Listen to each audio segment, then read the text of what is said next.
दोस्तों, मान लीजिए आपका कोई एक दोस्त है और आपके उस दोस्त के पिताजी का स्वर्गवास हो चुका है। एक दिन आपका वह दोस्त आपसे कहता है कि यार, मेरे पिताजी ने एक बीमा पॉलिसी खरीदी थी। मैंने उस बीमा पॉलिसी का सभी पेपर कंप्लीट करके बीमा कंपनी में जमा कर दिया है। 2 महीने हो चुके हैं, परंतु मुझे अपने पिताजी के पॉलिसी के क्लेम का भुगतान नहीं मिल पाया है। आज मैं उस बीमा कंपनी के ऑफिस जा रहा हूं ताकि यह पता कर सकूं कि मुझे क्लेम का पैसा कब तक मिल जाएगा, लेकिन मैं यह चाहता हूं कि तुम भी मेरे साथ चलो। अब मान लीजिए आप दोनों बीमा कंपनी के ऑफिस पहुंच जाते हैं। वहां पहुंचने के बाद आपको यह पता चलता है कि आपके दोस्त ने बीमा पॉलिसी के क्लेम का कोई भी दस्तावेज जमा ही नहीं किया है, ऐसा उस बीमा कंपनी के अधिकारी बोलते हैं। जबकि आपके दोस्त का दावा यह है कि उसने सभी पेपर जमा कर दिए हैं। अब आप क्या करेंगे? ऐसी परिस्थिति में अक्सर लोगों को आपने ऐसा कहते हुए सुना होगा कि जब बीमा कराना होता है तो बीमा कंपनी का एजेंट सुबह शाम चक्कर लगाता है, परंतु जब पैसे देने की बारी आती है तो ग्राहक को परेशान किया जाता है। तो दोस्तों, आज की इस वीडियो में मैं आपको कुछ ऐसी जानकारी शेयर करने जा रहा हूँ, यदि आप अपने जीवन में इसे अपनाते हैं तो आप इस तरह की परेशानियों से बच सकते हैं। और आपको इस जानकारी का लाभ सिर्फ बीमा की पॉलिसियों में ही नहीं होगा, बल्कि बैंकों में, पोस्ट ऑफिसों में और दूसरी जगहों पर भी इसका लाभ होगा। तो मैं आपसे यही कहूंगा कि आप इस पूरी वीडियो को जरूर ध्यान से देखिए। और यदि आप बीमा एजेंट हैं तो आपके लिए हमारी राय होगी कि आप इस वीडियो के महत्वपूर्ण बातों का नोट्स जरूर बना लें। अब जिस घटना का जिक्र अभी अभी किया गया है, ऐसे में आप अपने दोस्त को क्या प्रतिक्रिया देंगे? मुझे यकीन है आप यही कहेंगे कि यदि तुमने क्लेम के दस्तावेज जमा किए हैं तो उसकी रिसीविंग कहाँ है? अब यहाँ पर 2 तरह की परिस्थितियां हो सकती हैं। पहली परिस्थिति यह हो सकती है कि आपके दोस्त के पास वह जो रिसीविंग है वह हो, और यदि आपके दोस्त के पास रिसीविंग होती है तो आपके लिए जो आगे की कार्यवाही करना है वह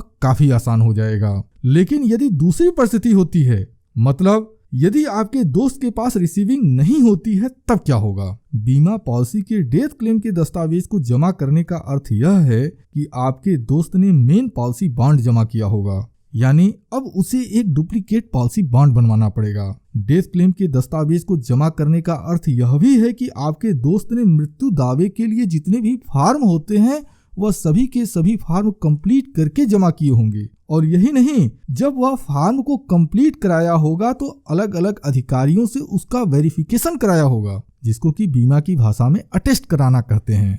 तो यह जितने भी कार्य हैं एक बार फिर से आपके दोस्त को कराना पड़ेगा, और यह कार्य कराना इतना आसान बिल्कुल भी होने वाला नहीं है। और इन सभी समस्याओं का एकमात्र कारण यह है कि आपके दोस्त के पास रिसीविंग नहीं है। कहने का अर्थ यह है कि जब आप अपने किसी महत्वपूर्ण कार्य के लिए अपने किसी महत्वपूर्ण दस्तावेज को जमा करते हैं, तब आपको उसका रिसीविंग जरूर प्राप्त करना चाहिए। रिसीविंग प्राप्त करते समय आपको यह ध्यान रखना चाहिए कि जहां कहीं भी आप अपने महत्वपूर्ण दस्तावेजों को जमा कर रहे हैं, उस संस्था अथवा उस कंपनी की मुहर उस रिसीविंग वाले जो कागज है उस पर होनी चाहिए।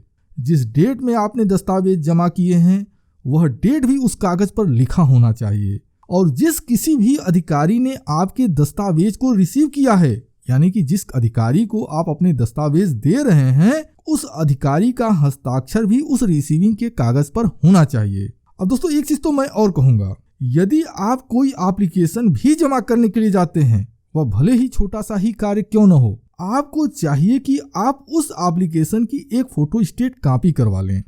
मेन एप्लीकेशन जमा कर दीजिए और जो फोटो स्टेट कॉपी है उसके ऊपर अधिकारी का हस्ताक्षर, डेट और जो कंपनी है उस कंपनी की मुहर जरूर लगवा लें। यदि आप इस चीज को फॉलो करते हैं तो आप यकीन मानकर चलिए कि इस तरह की समस्याओं से आप काफी हद तक बच सकते हैं। अब मान लीजिए आपके पास रिसीविंग है और कंपनी यह बोल रही है कि आपके कागज नहीं मिल रहे हैं, और आप बार बार कंपनी के चक्कर लगा लगा कर परेशान हो चुके हैं। तो अब आपको क्या करना चाहिए? यदि आपको पता है तो मैं चाहूंगा कि वीडियो के कमेंट सेक्शन में जरूर बताएं। लेकिन यदि आप हमसे जानना चाहते हैं कि ऐसी परिस्थिति में आपको क्या करना चाहिए, तो वीडियो के कमेंट में लिखिएगा।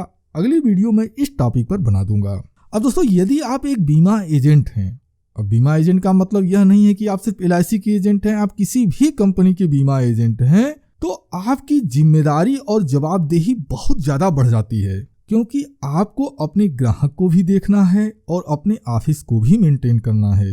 यदि आप एक सफल अभिकर्ता बनना चाहते हैं तो आपको आपकी सफलता सिर्फ नया बीमा करने से नहीं मिलेगी, बल्कि आप अपने ग्राहकों के प्रति जितने अधिक जिम्मेदार होंगे आप उतने अधिक सफल होंगे। ऐसे परिवेश में जब आपको अपने किसी भी ग्राहक का किसी भी प्रकार का दस्तावेज अपनी बीमा कंपनी में जमा करना हो, आपको पूरी जिम्मेदारी के साथ उस दस्तावेज को रिसीव जरूर कराना चाहिए।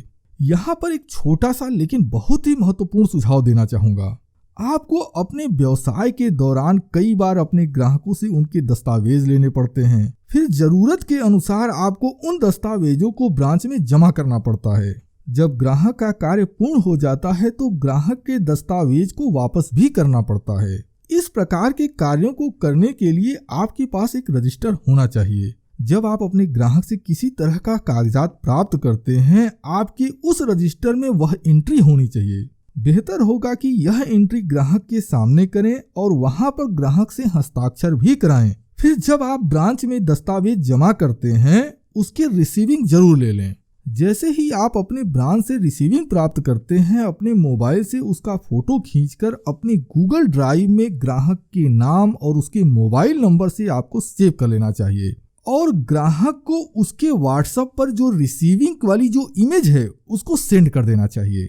शाम को जब भी आप फ्री होते हैं, ग्राहक को एक मेल भी सेंड कर दें और उस मेल में वह जो रिसीविंग है उस रिसीविंग की इमेज को भी अटैच कर दें। मेल सेंड करना जरूरी है। जरूरी इसलिए है क्योंकि व्हाट्सएप के मैसेज डिलीट हो सकते हैं, लेकिन जब आप किसी व्यक्ति को ईमेल सेंड करते हैं तो वह मेल काफी हद तक सुरक्षित हो जाता है।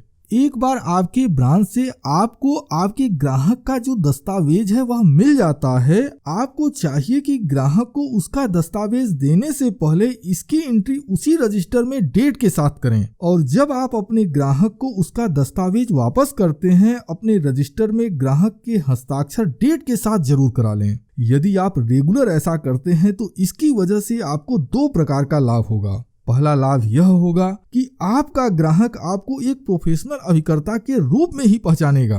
आपके ग्राहक को यह पता होगा कि उसके जो दस्तावेज हैं एक सुरक्षित हाथों में हैं। यह कार्य आपकी सफलता के लिए एक साइलेंट स्लेटर की तरह कार्य करेगा। अब इसका आपको दूसरा लाभ यह होगा कि बाद में यदि आपका ग्राहक यह भूल भी जाता है कि आपने उसके दस्तावेज उसे नहीं दिए हैं, तो आप अपने ग्राहक को प्रमाण दे सकते हैं। न जाने कितने ही ऐसे अभिकर्ता हैं जिनके रिश्ते उनके ग्राहक से सिर्फ इसलिए खराब हो गए क्योंकि अभिकर्ता का कहना यह था कि ग्राहक का दस्तावेज अभिकर्ता ने दे दिया है, लेकिन ग्राहक मानने को तैयार नहीं होता है। तो यदि मेरी मानिए तो आप इस काम को हमेशा करें, यह आपके लिए काफी लाभप्रद साबित होगा। तो दोस्तों, मैं आपसे यह जानना चाहूंगा कि आपको हमारा यह सुझाव कैसा लगा। मैं यह भी जानना चाहूंगा कि इस तरह के कार्यों को करने के लिए आप अभी तक क्या करते थे और अब आप क्या करेंगे। मैं आपके कमेंट का इंतजार कर रहा हूँ। दोस्तों, क्या आप यह महसूस कर रहे हैं कि इस वीडियो में जो दिया गया सुझाव है आपके ग्राहकों के लिए फायदेमंद होगा? क्या यदि कोई अभिकर्ता इस सुझाव को फॉलो करता है तो उसे लाभ होगा? यदि ऐसा है तो फिर देरी किस बात की? अभी अपने सोशल मीडिया पर जाइए और इस वीडियो के लिंक को शेयर कर दीजिए, क्योंकि आपकी वजह से किसी दूसरे व्यक्ति को एक सपोर्ट मिल जाएगा और उस सपोर्ट में कहीं न कहीं मेरा छोटा सा ही सही एक योगदान हो जाएगा। और यदि आप हमें सपोर्ट करना चाहते हैं तो मैं आपसे यही कहूँगा कि वीडियो को लाइक और चैनल को सब्सक्राइब जरूर कर दें। और इसी के साथ मैं अपनी इस वीडियो को समाप्त करता हूं। आपने अपना कीमती समय हमें दिया, इसके लिए मैं आपका दिल से आभारी हूं। धन्यवाद। Thank you very much.